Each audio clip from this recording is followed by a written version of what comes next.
സൗദിയിലെ ഇറാഖ് അതിർത്തിയിലെ ചെക്ക് പോസ്റ്റിൽ വൻ മയക്കുമരുന്ന് വേട്ട. പുതുതായി തുറന്ന അറാർ പോർട്ടിലാണ് 3.5 ലക്ഷത്തോളം മയക്കുമരുന്ന് ഗുളികകൾ പിടിച്ചത്. ഇതിന്റെ ദൃശ്യങ്ങൾ ടാക്സ് കസ്റ്റംസ് അതോറിറ്റി പുറത്തുവിട്ടു.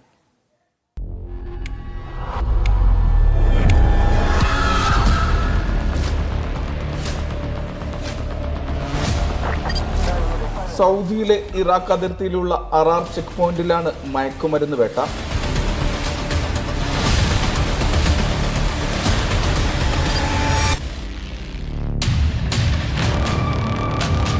പ്രത്യേക പരിശീലനം ലഭിച്ച നായയുടെയും ആധുനിക സജ്ജീകരണങ്ങളുടെയും സഹായത്തോടെയാണ് ഗുളികകൾ കണ്ടെടുത്തത്.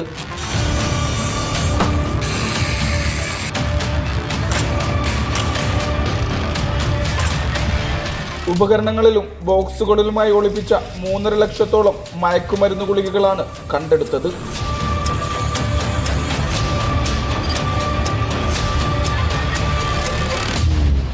നാലുപേരെ അറസ്റ്റ് ചെയ്തിട്ടുണ്ട്. കുറ്റം തെളിഞ്ഞാൽ മരണമാകും ശിക്ഷ. Mishal Cherpulassery, media 1, Riyadh.